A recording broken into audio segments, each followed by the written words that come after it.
Hello everyone, welcome to our channel. So మన India నిన్న T20 world cup after 17 years, అదేవిధంగా world cup వచ్చేసి after 13 years తర్వాత మనం గెలిచినాం. సో దీనికి సంబంధించిన ఖచ్చితంగా మనకు కొన్ని విషయాలు అనేది చాలా ఉపయోగపడతాయి దీంట్లో. సో ఆ విషయాలు ఏదైనా చూద్దాం, ఖచ్చితంగా గ్రూప్ 2కు యూజ్ అవుతుంది. మనకు 30 బాళ్ళకు 30 రన్స్ కొట్టాలన్నప్పుడు క్లాసెన్ అదేవిధంగా మిల్లర్ ఇద్దరు ఉన్నారు. 100% విన్ అనేది వాళ్ళే అవుతారని చెప్పేసి నేను కూడా గ్రూప్లో పెట్టినా. సో ఆ టైంలో ప్రిడిక్షన్ ఉంటుంది అన్నట్టు.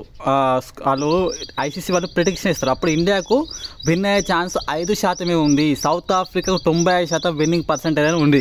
బట్ ఆ సిచ్యువేషన్ నుండి ఇండియా 100%తో విన్ అయిందంటే అక్కడ మన కాన్ఫిడెన్స్ అనేది ఏ విధంగా ఉంది అనేది అర్థం చేసుకోవాలి. అదేవిధంగా విరాట్ కోహ్లీ చెప్తాడు 1% ఛాన్స్ చాలు మనం విన్ కావడానికి, 1ని 10 ఇవ్వాలి, 10ని 30 ఇవ్వాలి, 30ని 100 ఇవ్వాలని చెప్పి విరాట్ కోహ్లీ చాలాసార్లు చెప్పిండు.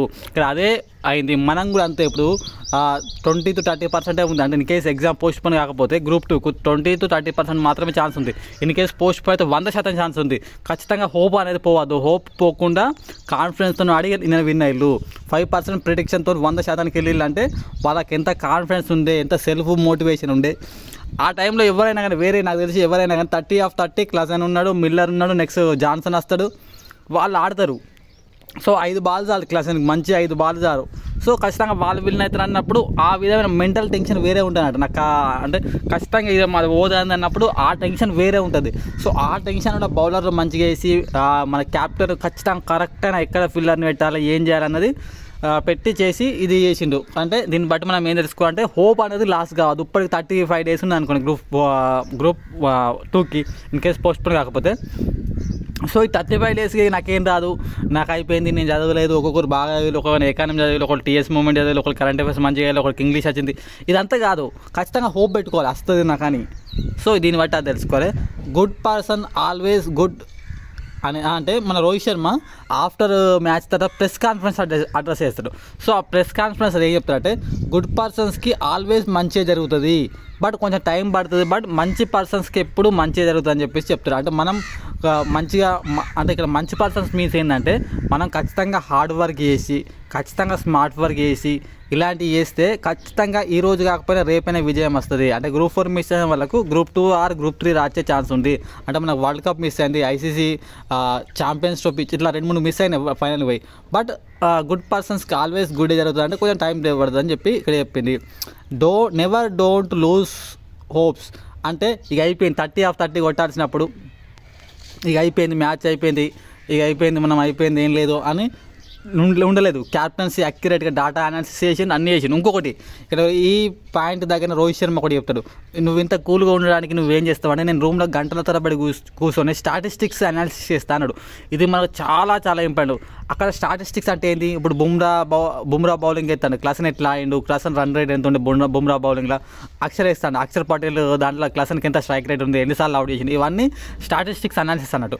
ఇక్కడనే చెప్తాను నేను ఖచ్చితంగా స్టాటిస్టిక్ గంటల కొద్దీ రూమ్లో స్టాటిస్టిక్స్ అనాలిసిస్ చేస్తా అంటారు. ఇది మనకు చాలా ఉపయోగపడుతుంది. ఎందుకంటే మనం కూడా అంత ఎగ్జామ్ 150 క్వశ్చన్స్లో ఏ విధమైన క్వశ్చన్స్ టఫ్ రావచ్చు, ఏ విధమైన క్వశ్చన్స్ ఎట్లా రావచ్చు, శాతం వాళ్ళకి క్వశ్చన్ ఏ విధంగా రావచ్చు, మనకు పబ్లిక్ ఫైనాన్స్ మీద ఏ విధంగా క్వశ్చన్ రావచ్చు, అగ్రికల్చర్ మీద ఏ విధంగా క్వశ్చన్స్ రావచ్చు, అంటే ఇవన్నీ ప్రీవియస్ ఇయర్ క్వశ్చన్స్ అనాలిసిస్ చేసి డాటాని మనం ప్రిపేర్ చేసుకుని ఆ డాటాని మనం ప్రొడ్యూస్ చేసి మనం చదివితే అప్పుడు మనకు హెల్ప్ అవుతుంది. ఇది once you success A happy a different. అంటే ఇప్పుడు చూడండి, విన్నింగ్ తర్వాత రోహిత్ శర్మ, విరాట్ కోహ్లీ, హార్దిక్ పాండ్యా, సిరాజ్ వాళ్ళ కళ్ళల్లో హ్యాపీనెస్ అనేది ఏ విధంగా ఉందో ఒక్కోసారి అబ్జర్వ్ చేయండి మీరు. అంతే, మనం ఎంత పడ్డ కష్టం అంతా ఒక్కసారి నీ టీఎస్పీఎస్సీ జనరల్ ర్యాంకింగ్ లిస్ట్లో కానీ టీఎస్పీఎస్సీ వచ్చినటువంటి రిజల్ట్లో ఇక్కడ నీ పేరు పంజల సాయి కిరణ్ అన్న పేరు ఇన్ కేస్ గ్రూప్లో చూసుకుంటే ఈ 2 సంవత్సరాల నుంచి కానీ గత సంవత్సరాల నుంచి కానీ నేను పడ్డ కష్టం అంతా ఒకేసారి వెళ్ళిపోతుంది. సో నిన్న మనం అది చూసినాం, ప్రతి ఒక్క కళ్ళల్లో అది చూసినాం అన్నట్టు. ఎన్నో ఎగ్జామ్ ఇంకోటి కూడా కొంతమంది గ్రూప్ 4 రాసిళ్ళు, ఏఓ రాసిళ్ళు, అథ్లెట్లు రాసిళ్ళు, అవన్నీ మిస్ అయినాక గ్రూప్ 2లో మన పేరు ఇక్కడ కనబడితే ఆ హ్యాపీనెస్ అనేది చాలా ఉంటుంది. సో ఇంకోటి కూడా ఉంటుంది, మనకు 5-6 జాబులు రాలేదు, ఒక జాబ్ వస్తే ఈ 5-6 జాబులు అనేది మొత్తం పోయి ఈ ఒక జాబ్ మీదనే అందరు మాట్లాడతారు. జాబ్ వచ్చిందట కదా ఎప్పుడు జాయినింగ్. ఇప్పుడు నన్ను చాలామంది అంటున్నారు జాబ్ వచ్చిందట కదా ఎప్పుడు జాయినింగ్ ఏంటిది ఎట్లా అని చాలామంది ఉంటారు. మనకు విలేజ్ కాబట్టి అక్కడ గవర్నమెంట్ జాబ్ వచ్చిందా వాళ్ళకి అదో సర్ప్రైజ్ అన్నట్టు. ఏందో ఇప్పుడు మా ఊళ్ళో వేరే మంది సాఫ్ట్వేర్లో 30,000-40,000 50,000 జీతం వచ్చే వాళ్ళు ఉన్నారు. కానీ నన్ను బయటికి పోయిన ప్రతి ఒక్కరు అడుగుతారు జాబ్ వచ్చిందట ఎక్కడ ఏంటి అని. అంటే గవర్నమెంట్ జాబ్కి ఆ డిజర్వ్ ఉంటుంది అన్నట్టు, అదొక ఇంపాక్ట్ ఉంటుంది మన విలేజెస్లలో. సిటీలో ఉండకపోవచ్చు ఐ థింక్, కానీ ఇక్కడ ఉంటుంది. నెక్స్ట్ హార్దిక్ లెసన్ ఏంటంటే హార్దిక్ పాండ్యా ఐపీఎల్లో ఘోరంగా ఇచ్చేసిల్లని అందరూ. అదేవిధంగా కొంచెం పర్సనల్ లైఫ్ కూడా ఇంపాక్ట్ పడ్డది. మీకు అందరూ తెలుసు పర్సనల్ లైఫ్ ఏ విధంగా ఇంపాక్ట్ పడ్డదో. సో అలాంటి దాంట్లో ఓవర్కమ్ అయ్యి నిన్న సూపర్ ఓవర్ వేసిండు. ఎంటైర్ ద టోర్నమెంట్ సూపర్ ఆడిండు. అంటే బయట వాళ్ళ వ్యక్తుల యొక్క మాటలు మనం మైండ్లో పెట్టుకోకుండా, ఇప్పుడు నేను అంటారు ఇంకెన్ని సంవత్సరాలు అవుతావు, ఇంకేం పేపర్ లీక్ అయినాయట కదా, ఇంకెన్ని సంవత్సరాలు అవుతావు, ఇప్పటికి 25 సంవత్సరాలు 26 వచ్చినాయి, నీ తోడోళ్ళు అందరూ ఏదో ప్రైవేట్ జాబ్ చేసుకుంటారు అట్లా అంటారు. బట్ అవన్నిటిని ఇది చేయాలి. ఇంకోటి అక్షర్ పటేల్ సెలెక్షన్ వేస్ట్ అన్నారు అందరూ. ఈయన ఎందుకు సెలెక్ట్ చేసి సిమిలర్ కైండ్ ఆఫ్ ఉన్నది, ఇక్కడ ఏం స్పిచ్ మీరు స్పిన్ అనేది పట్టుకోవాలంటే అట్లా కాదు.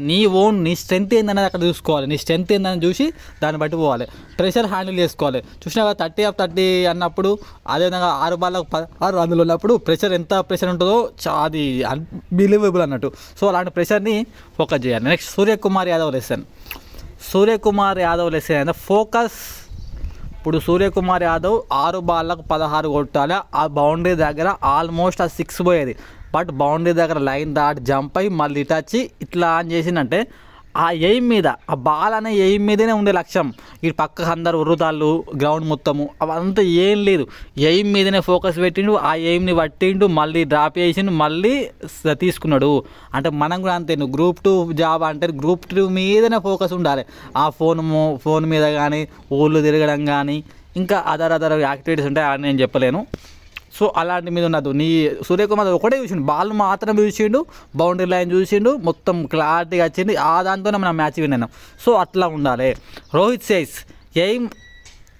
శర్మ నిన్న ప్రెస్ కాన్ఫరెన్స్లో పెడతాడు, ఎయిమ్ ఉండాలి. ఎయిమ్ తర్వాతనే మిగతా అన్నీ పక్కన పెట్టేసినాం. మేము 3 to 4 నెలలు దీని మీదనే కాన్సన్ట్రేట్. ఎయిమ్ అనేది చాలా ఖచ్చితంగా T20 వరల్డ్ కప్ కొట్టాలని ఎయిమ్తో వచ్చినాం, అది సాల్వ్ చేసుకున్నాం అని చెప్పి చాలా ఉపయోగపడుతుంది మనం అందరికీ. సో ఈ వీడియో ఎలా ఉందో ప్రతి ఒక్కరికి కామెంట్ చేయండి. అదేవిధంగా మీకు మెంటర్షిప్ అన్న కదా, సో ఎకానమీ చేస్తా ఫస్ట్. ఎందుకంటే ఎగ్జామ్ ఉంటుందో లేదా కొంచెం డైలమాలో ఉంది కాబట్టి సెక్షన్ 3 అనేది ఎగ్జామ్ ఉన్నా లేకున్నా అది మారదు, కొంచెం అప్డేషన్ ఉన్నది. ఒక 10 pages వరకు అప్డేట్ అవుతుంది. సో అది చేస్తాను నేను. యాక్చువల్లీ ఈరోజు రేపు రిలీజ్ చేద్దామన్నా, నా 5th వెరిఫికేషన్ ఉంది. సో ఎందుకంటే నేను 4th వెళ్ళాలి కాబట్టి 6th రోజు మన PDF అనేది రిలీజ్ అవుతుంది. Economy 3rd section mentorship PDF వచ్చేసి 6th జూలై నాడు రిలీజ్ అవుతుంది. ఆన్వర్డ్స్ చాలా తక్కువ కాస్ట్ ఉంటుంది.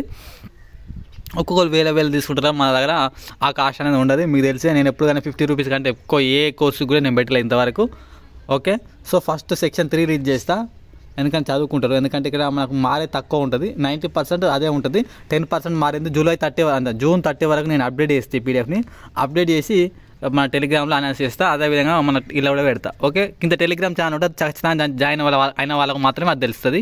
సో చాలా మెంటర్షిప్లు ఉన్నాయి. మన Group 1లో మనం 89 క్వశ్చన్స్ వచ్చినాయి మన దగ్గర, GS 125కి. అదే APPSC Group 2లో సోషల్ నుంచి 23 వచ్చినాయి 30కి. ఇట్లా HWలో మన దాంట్లోకి వస్తున్నట్టు అందరు చెప్తున్నారు. ఓకే, ఇది